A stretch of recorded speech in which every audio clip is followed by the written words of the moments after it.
Assalamualaikum warahmatullahi wabarakatuh. Pada kesempatan ini kita akan belajar tentang jangka sorong. Jadi bagaimana cara menggunakan jangka sorong? Simak materi berikut.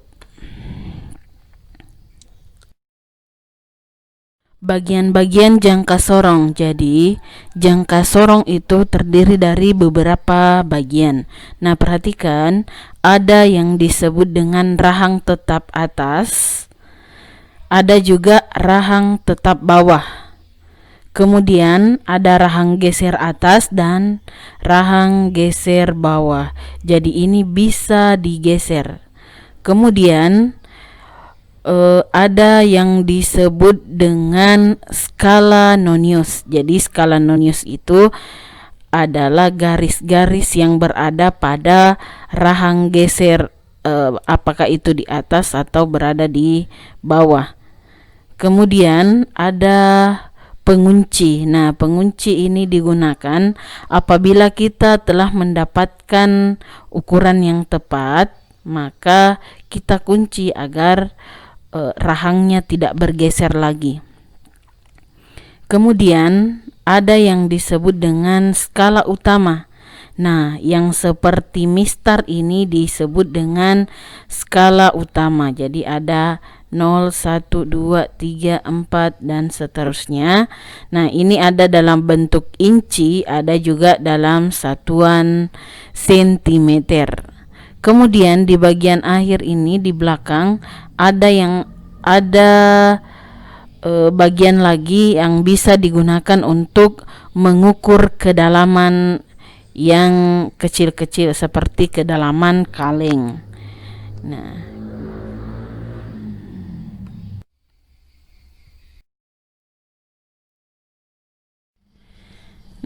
cara membaca pengukuran jangka sorong.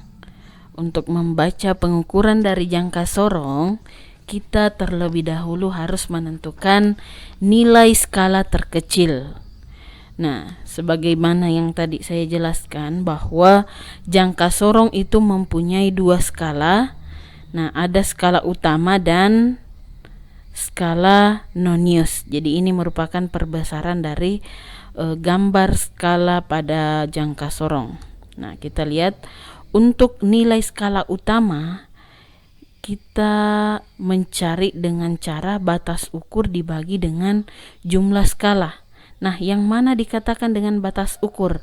Jadi batas ukur misalnya dari 0 sampai 1, atau dari 1 sampai 2, atau dari 0 sampai 2. Jadi itu dikatakan dengan batas ukur. Kemudian jumlah skala. Nah, jumlah garis-garisnya ini itu disebut dengan jumlah skala.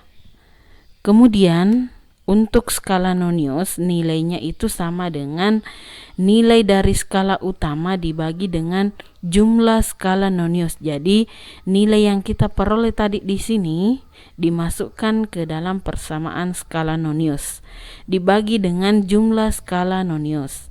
Nah, jumlah skala noniusnya yang berada di bawah ini ada berapa, jadi kita tinggal hitung ada berapa. Nah, kita masukkan ke dalam rumusnya. Perhatikan contoh berikut. Nah, pada gambar di samping, misalnya saya mau ambil batas ukurnya dari 0 sampai 1, berarti 1 cm kurang 0 cm. Kalau misalnya saya ambil batas ukurnya 1 sampai 2, berarti 2 cm kurang 1 cm. Nah, antara 0 sampai 1 ada berapa skala di sini? Kita coba hitung. Jadi garis pertamanya ini kita tidak ambil. Mulai dari sini 1, 2, 3, 4, 5, 6, 7, 8, 9, 10. Jadi ada 10 skala atau garis skala. Nah, jadi kita tinggal tuliskan di sini. Berarti 1 cm dibagi 10 hasilnya 0,1 cm atau sama dengan 1 mm. Kemudian untuk skala nonius, nilai dari skala utama tadi 1 mm kita bagi dengan jumlah skala nonius. kita hitung dulu ada berapa jumlah skala noniusnya. Apakah benar 20? Jadi seperti yang tadi 0 tidak diambil. Mulai dari sini 1, 2, 3, 4, 5, 6, 7, 8, 9, 10, 11, 12, 13, 14, 15, 16, 17, 18, 19, 20. Nah, jadi untuk skala noniusnya 1 mm dibagi 20 sama dengan 0,05 mm. Nah, ini menandakan bahwa setiap jarak antara satu garis atau satu skala ini nilainya 0,05 mm.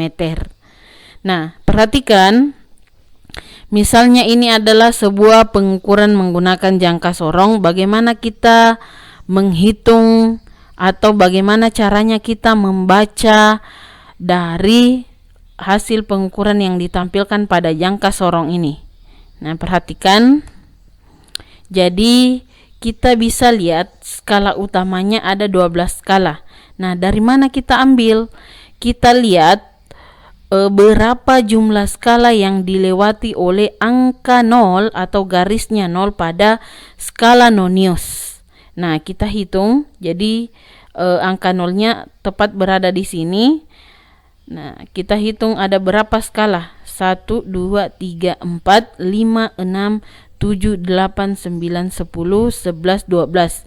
Jadi ada 12 skala utama yang dilewati oleh angka 0 pada skala nonius.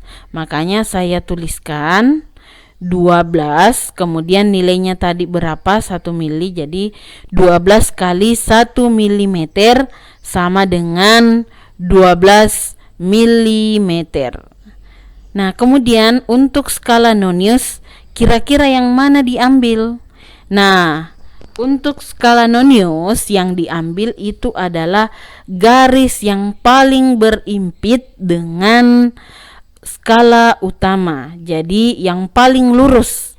Kita bisa lihat bahwa garis kelima ini dia tidak lurus tapi miring. Nah, yang paling lurus di sini ini sudah ada tandanya pada garis ini. Kira-kira ini skala keberapa? Kita hitung lagi. 1, 2, 3, 4, 5. Jadi dia berada pada garis skala kelima. Makanya saya tuliskan 5 dikali. Nah, nilainya skala nonius tadi 0,05. Jadi 5 kali 0,05 mm sama dengan 0,25 mm. Nah, setelah kita dapatkan nilai skala utama dan nilai skala nonius, maka kita tinggal jumlahkan. Karena ada 2 angka di belakang koma, maka kita simpankan juga di sini 2 angka di belakang koma. Jadi hasil pengukurannya sama dengan 12,00 mm ditambah 0,25 mm sama dengan 12,25 mm. Jadi ini adalah hasil pengukuran dari jangka sorong. Nah, perhatikan contoh selanjutnya. Perhatikan contoh berikut. Nah, perhatikan, kalau sebelumnya tadi pada skala nonius ada 20 skala, sekarang hanya ada 10 skala atau hanya 10 garisnya. Tapi untuk skala utamanya itu tetap. Kalau seperti ini maka kita harus cari dulu berapa nilai skala noniusnya. Nah, kita bisa mencarinya seperti yang pertama tadi. Nah, maka skala utama misalnya dari 0 sampai 1 berarti 1 dikurang 0 cm bagi 10 hasilnya 1 mm. Kemudian untuk skala nonius, karena jumlah skalanya hanya 10, maka saya ganti yang tadinya 20 menjadi 10. 1 dibagi 10 hasilnya sama dengan 0,1 mm. Nah, perhatikan pengukuran benda di samping. Kira-kira berapa hasilnya? Nah, hasilnya sama dengan, kita lihat skala utama, jadi jumlah skala yang dilewati oleh angka 0 pada skala nonius, angka nolnya skala nonius itu adalah 1, 2. Ada 2 skala utama yang dilewati. Berarti 2 dikali 1 mm sama dengan 2 mm. Sedangkan untuk skala nonius, kira-kira yang mana di sini paling lurus? Nah, kalau kita lihat, yang paling lurus berada pada garis ke-8. Yang ini ya. Kita coba hitung dulu. 1, 2, 3, 4, 5, 6, 7, 8. Jadi ini yang paling lurus. Makanya saya masukkan nilai 8 kali nilainya tadi untuk skala nonius 0,1 mm, berarti 8 kali 0,1 mm sama dengan 0,8 mm. Jadi hasil pengukurannya sama dengan 2,0 mm ditambah 0,8 mm sama dengan 2,8 mm. Jadi seperti itu, caranya gampang. Perhatikan, ada berapa skala utama yang dilewati oleh angka 0 pada skala nonius. Nah, ini adalah angka 0, berarti 1, 2, 3, 4, 5. Jadi jumlah skala utama yang dilewati oleh angka 0 pada skala nonius itu 5 skala. Nah, 5 dikali 1 mm hasilnya tetap 5. Kemudian dari 10 garis nonius ini, yang mana kira-kira paling lurus dengan garis pada skala utama? Nah, kalau diperhatikan, yang lurus bagian ini ya. Jadi garis keberapa kira-kira ini? Kita hitung 1, 2. Jadi garis kedua. Nah, setiap garis tadi kita sudah tentukan bahwa NST-nya 0,1, berarti setiap garis nilainya 0,1 mm. Berarti kalau 2, berarti nilainya 0,2 mm.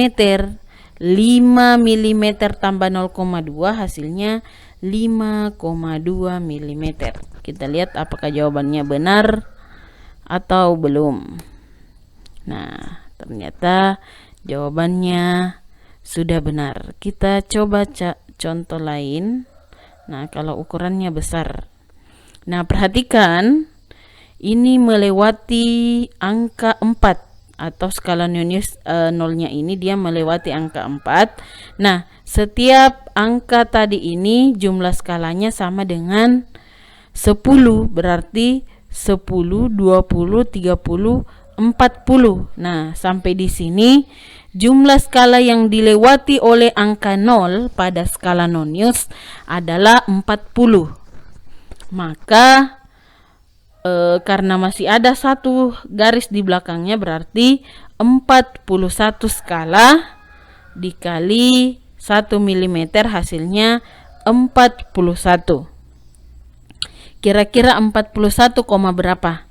Nah, kita lihat yang mana garis skala nonius yang paling lurus dengan skala utama. Nah, kalau diperhatikan, ini ya yang paling lurus.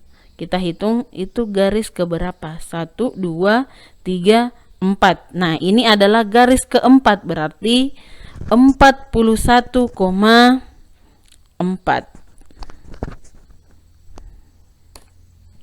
Nah, jadi seperti itu caranya, sangat mudah.